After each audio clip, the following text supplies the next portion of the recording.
respected chair, co-chair, and the other dignitaries here. Very good morning to all. Today we'll discuss something about marine ornamental fish conservation, captive breeding, and business opportunities in in the blue economy. Actually, this is an industry with a lot of ecological and economic significance. Approximately 2,500 reef-associated species are traded annually. The collection pressure is mostly concentrated in a small number of highly traded species. And it is a livelihood option for fishers and wholesalers and retailers, especially from the coral reef areas of our country and other places. And there is more significant to the coastal communities with limited alternatives, especially in the Lakshadweep and other islands. We can see there will be very limited opportunities for their livelihood.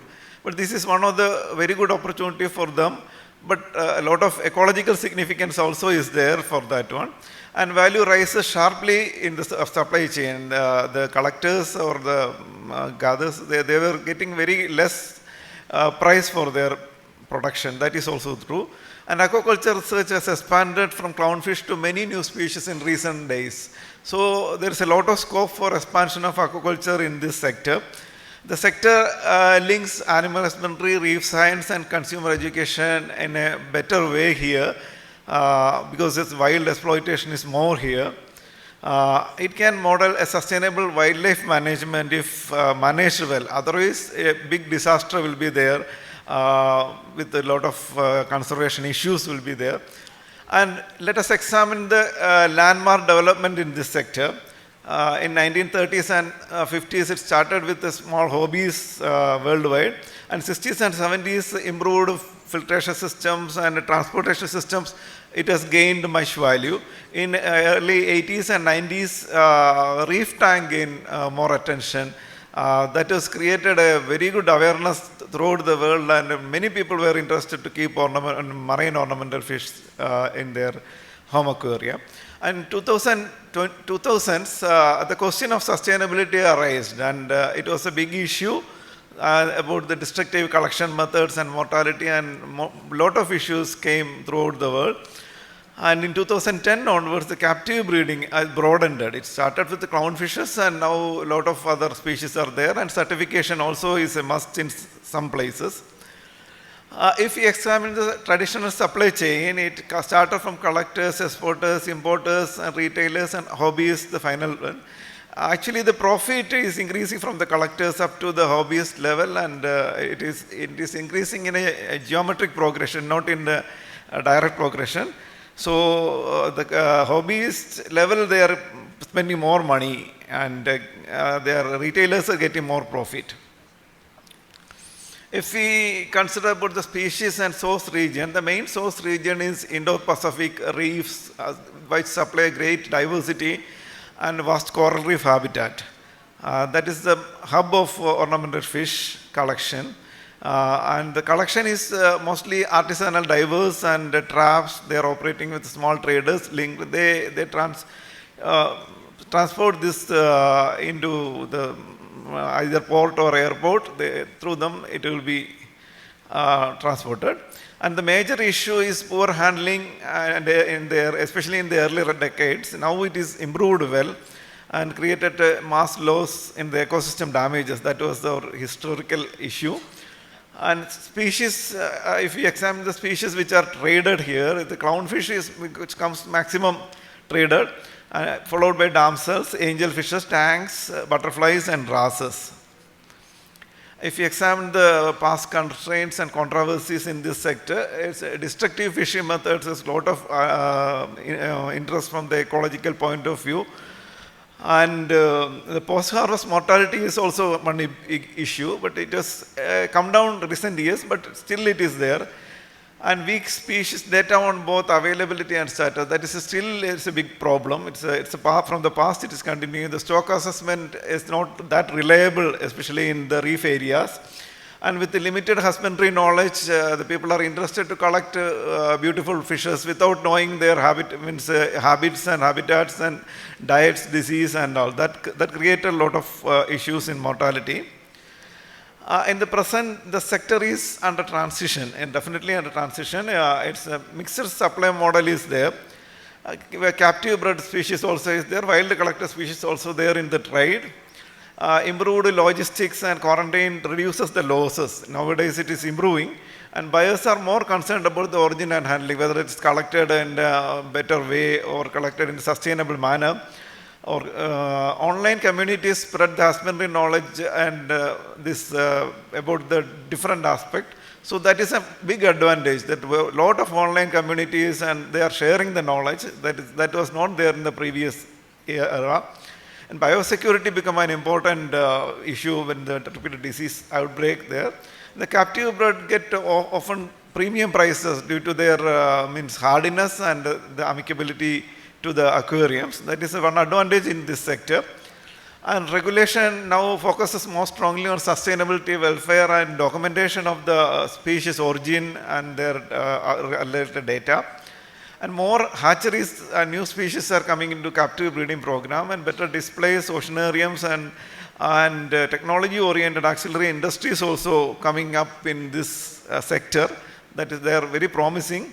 The current challenges are mainly the pressure on the reef aquarium that is still going on. Mostly the fishes are collected from the wild, so naturally the pressure is there in the ecosystem.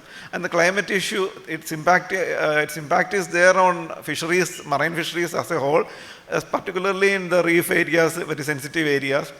And animal welfare issues also there in the capture, crowding, and other related transport issues, that welfare and issues are there.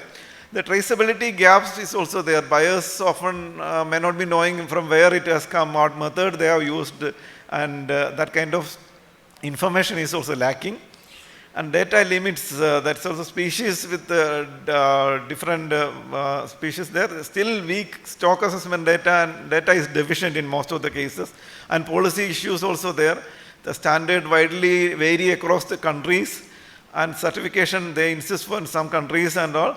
And often a blanket denial is there from several countries, including India. Some species are denied in that way.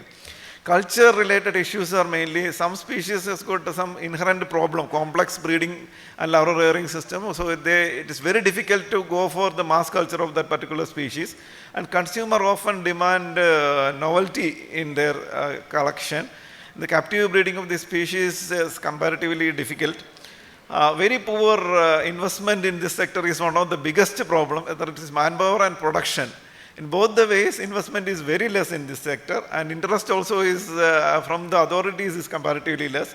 And many group and species are untouchable for the researchers in the government officials, especially if we can easily breed seahorses, corals, and other invertebrates. But a lot of issues are there, even in India. It's very difficult to work on this production of these species.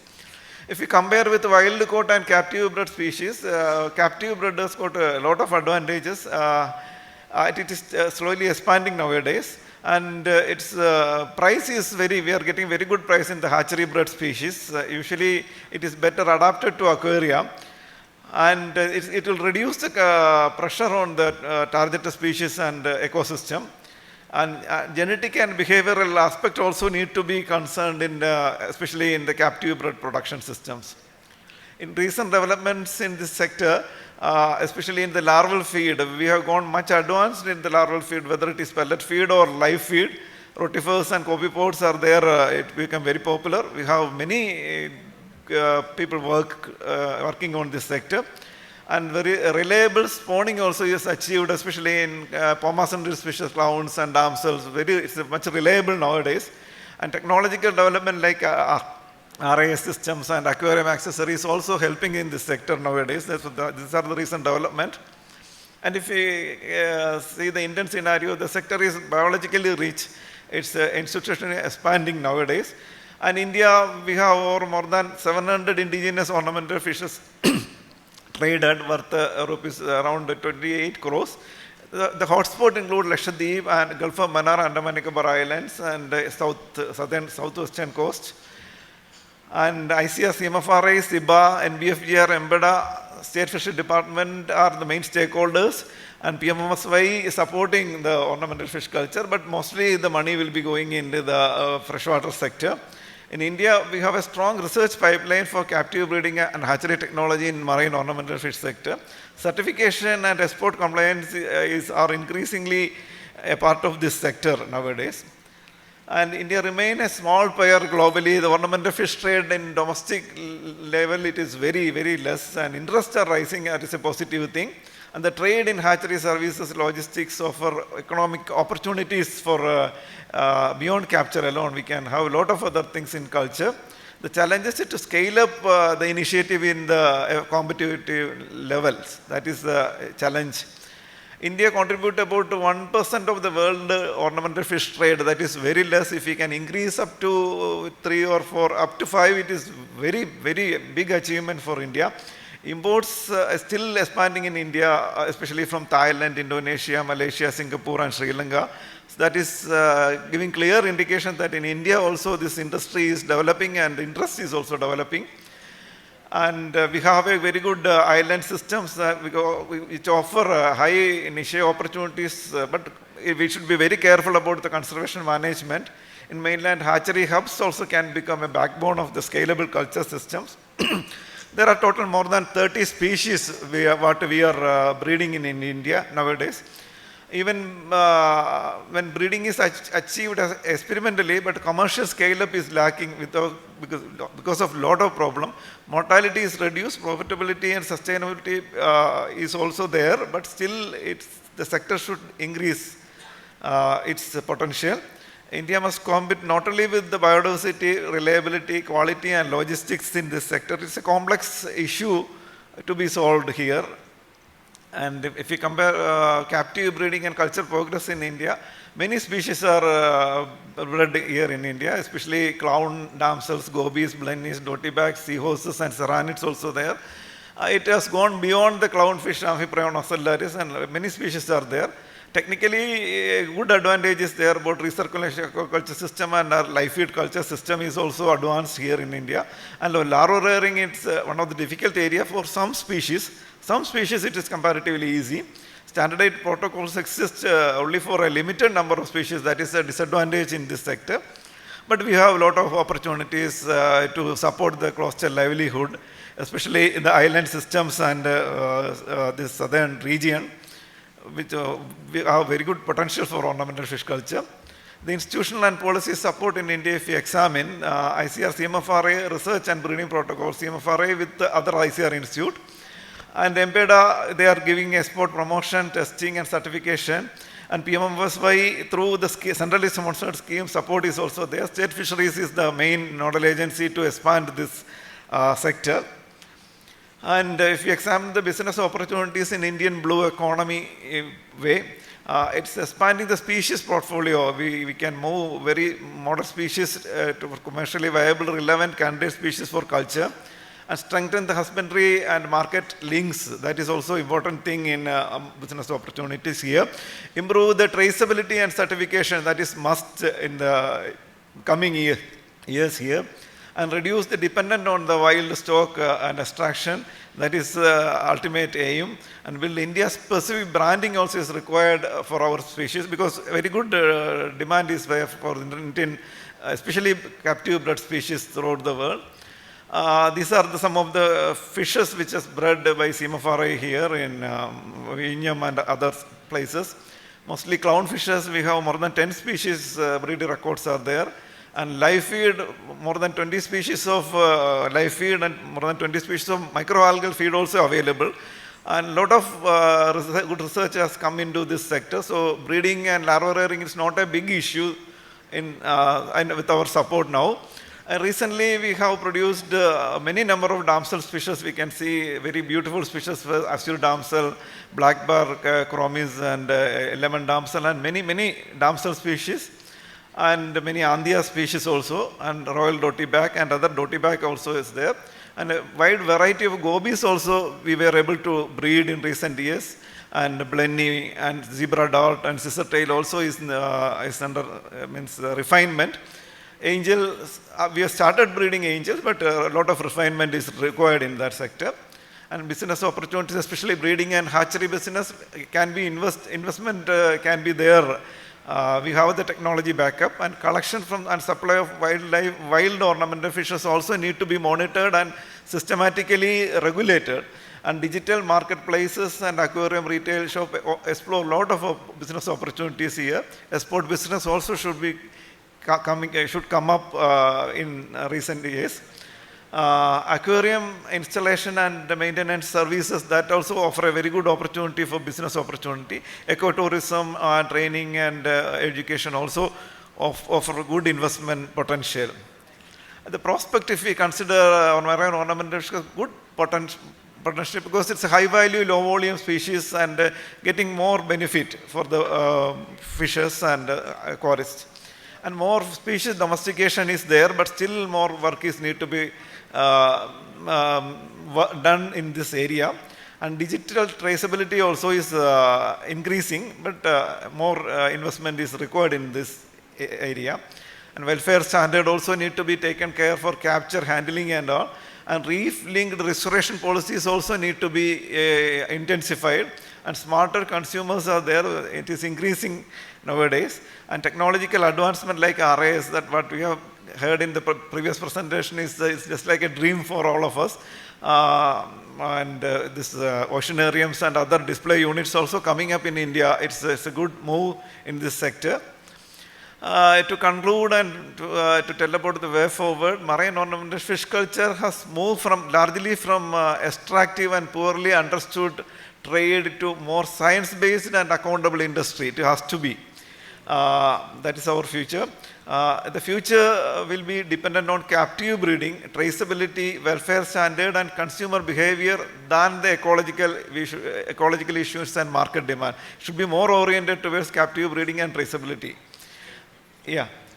In India has rich biodiversity and scientific base, and the policy momentum it's required to be stronger, increasing in the marine ornamental fish sector.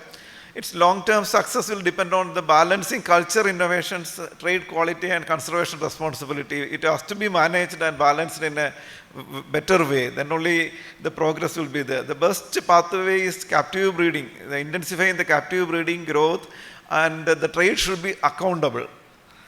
And finally, the success depends on the linkage of hatcheries with the real market channels and handling the stakeholders. Then only we will have a bright future in this marine ornamental fish sector. A lot of things need to be coordinated in this sector. I hope we will have more focus in the developing ornamental fish sector as a marine ornamental fish sector as a big industry here. With this, I thank the organizers and the entire August audience for giving me a chance to present this. I hope the ornamental fish industry, marine ornamental fish industry will flourish in India soon, and we all are working for that one. Thank you.